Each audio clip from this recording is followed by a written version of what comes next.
Nyanza, we finished all the counties of Nyanza. We went to Western, we finished all the counties of Western. This last week we were in the coast, and we finished all the counties in the coast. We will be doing the Rift Valley. We will be doing Northeastern. We will come to Eastern and the mountain region as ODM. So we encourage PNU and all other constituent parties to do the same. This way, as PNU will become strong. If these constituent parties are strong, there are areas you call the strongholds of PNU.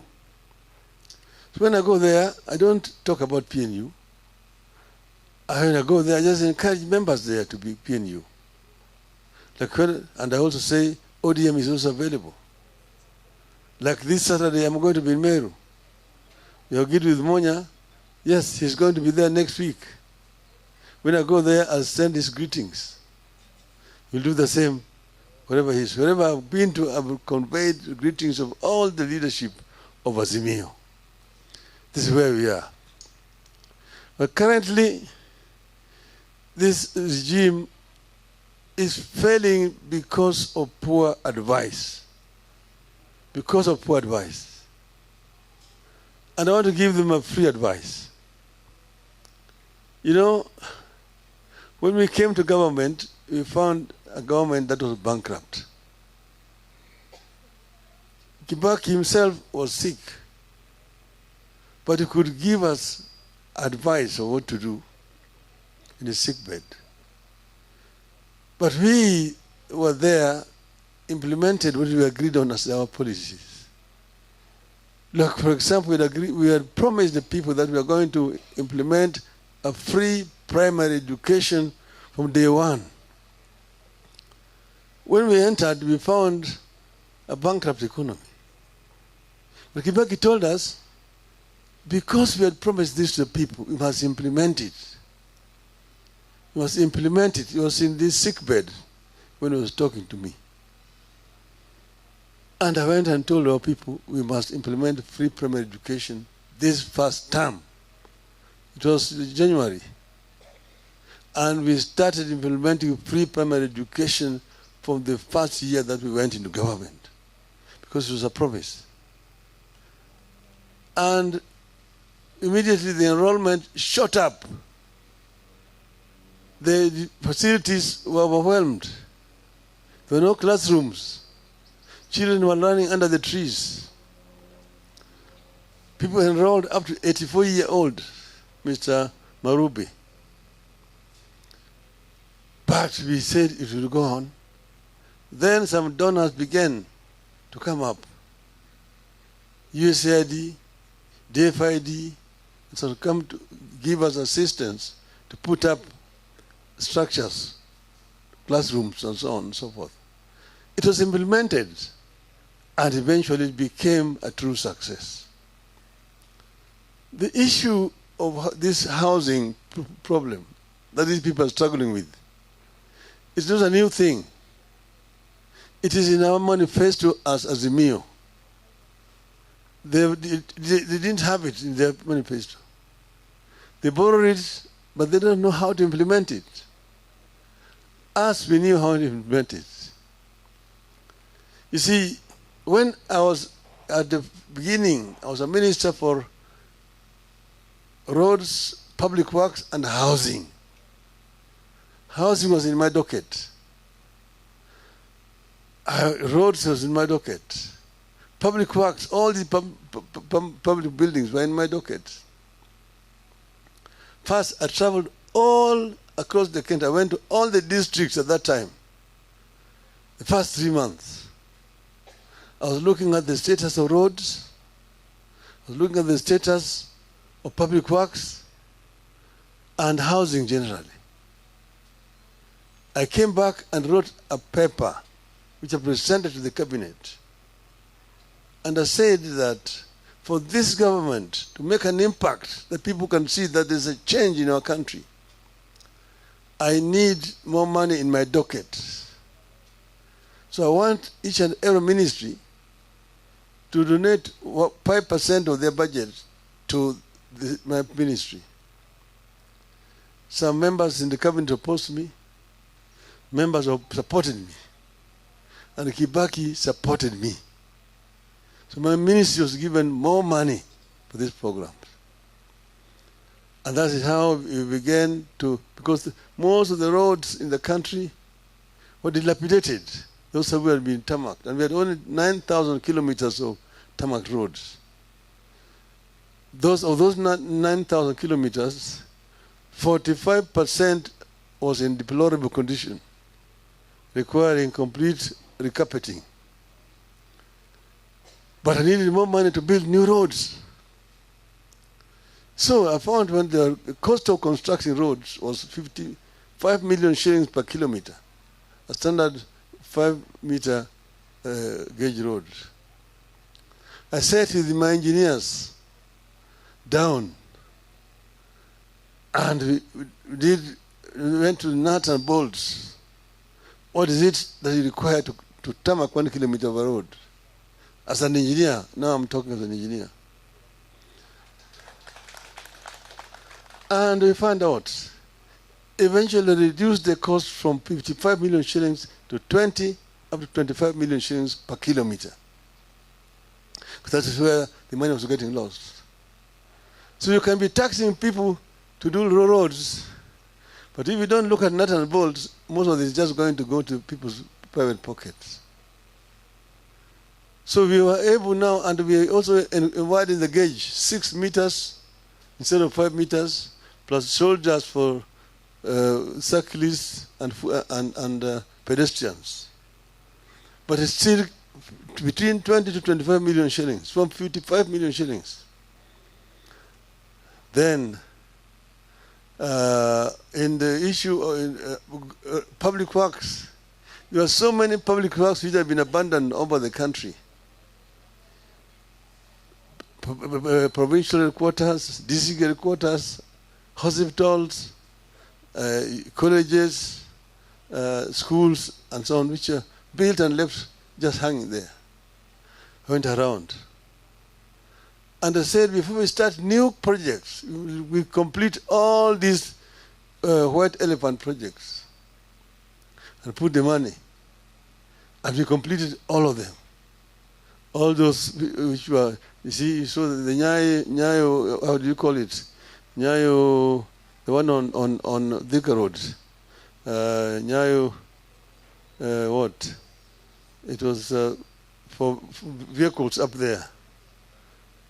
And then we had provincial headquarters in Kisumu, there was one in Mbale, in Vihiga, there was one in Chicago, there was all over the place, and hospitals. But the housing, affordable housing thing, was an issue. I went to Malaysia. I went to Singapore. I went to Korea and saw what they had done in what you call this affordable housing scheme thing. I came back here and revised the housing policy, how to roll out this housing program. And the day I presented it in Parliament, and it was approved in Parliament, because I found a very old housing policy which had been in place since 1966. The day it was approved, there was a cabinet reshuffle, and housing was removed from my docket. But I continue to push this affordable housing thing. The most successful example is found in South Korea, so done by General Park Chung-hee. And it is founded on basic fundamental human rights for the people. If you go there, we have put them in our constitution. It is also in the ODM manifesto. 1, the right to life. Every Kenyan has a right to life.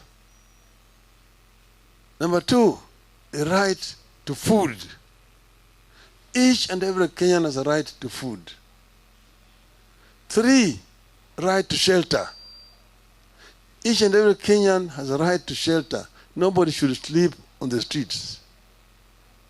4, right to health. Every Kenyan has a right to health and Medicare. If one is sick, whether they have money or they have no money, they have a right to Medicare. 5, right to education. Every child born in our country has a right to education, even if the parents have no money. From primary, from nursery, primary, secondary, up to university. Then right to work and so on and so forth. But if you're doing this affordable housing thing, it must be affordable. We came up with slum upgrading in towns because we found that in Nairobi, 60% of the population here live in slums. And we started with Kibra, which was in my constituency, to do slum upgrading, that program. And how do you do it? Because it's not a standard thing as one size fits all. That you have got one design of flats or apartments, and people are paying so much, and you're going to deduct to go and construct. First, you're solving basic problems. You're solving the problem of shelter, housing. But secondly, you must also solve the problem of work. 3, the problem of education. 4, the problem of health care. So all those settlements which are being done there, they're not the same designs, depend on the need and the area. Here, people are going to be living here. Where are they going to work? Where is the market? Where is the health center? Where is the school? So it becomes one community. One community. So these people have a place where they're going to work. Like in Kibera, the program we came up with, it has not been implemented. We're going to put up apartments. But we're also going to put up shops where people will work and create wealth. Then there's going to be a market where they will take their wares.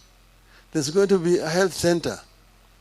There's going to be a school for the children. That's what you call integrated development. And people apply, those who want houses. Some of them are made to pay a deposit. The government made provision in the budget for rolling out this program countrywide. So there are definitely beneficiaries who are going to benefit, who will, and will not lack beneficiaries, who will come voluntarily to agree, 10% I will pay, 15% I will pay. But not that each and every person must pay, whether you're going to benefit from this program or not. You must pay. Even if you have a house already, you don't need a house, you must pay. Upende, usipende. Hiyo lugha ya upende, usipende tulizika na katiba mkongwe. Hatutaki kusikia tena. Hatutaki tena kusikia mambo ya upende, usipende. Hiyo ilienda na nyayo. Kwa hivyo sisi wa Kenya, kama mnataka tufanye hii maneno, watu waketi chini. Let us have a proper dialogue, a national dialogue, of how this program is going to be rolled, so people own it properly. Let people understand what you want to do. Then it will be owned. When we were making transformation with Kibaki, we convened a conference at Bomas of Kenya. 1 week, we called the Kenya We Want. The Kenya We Want. And people dialogued and agreed what needed to be done in our country. But then we also set up a think tank, which is called NESC, National Economic and Social Council, which was a think tank with people, experts from Malaysia, from Singapore, from Korea, from Britain, And we had also experts from within the country here. NESCO's meeting once every 3 months to come up with ideas. It's through NES that we came up with the Vision 2030. It's through NES that we came up with the idea of SGR, LabSet, this Konza city, ICT city in Konza, tourist centers, economic processing zones. Those were thought out clearly, things which were clearly thought out, how they are going to be rolled out in the country. Think tank, I mean, NES was meeting every 3 months, co-chaired by Kibaki and myself. Most of the time, Kibaki will chair the first meeting, but I will chair all the other meetings. I chaired the last NESC meeting in February 2013. It has not been held up to today. So this is running around without any think tank, no thinking, just tutafanya hii, tumeandika katika manifesto yetu, but nobody is thinking. This regime is moving like a blunt person in the highway. It is very unfortunate indeed. Azimio. Azimio. Azimio. Azimio. I don't want to bore you much longer. Thank you very much. Asanteni sana.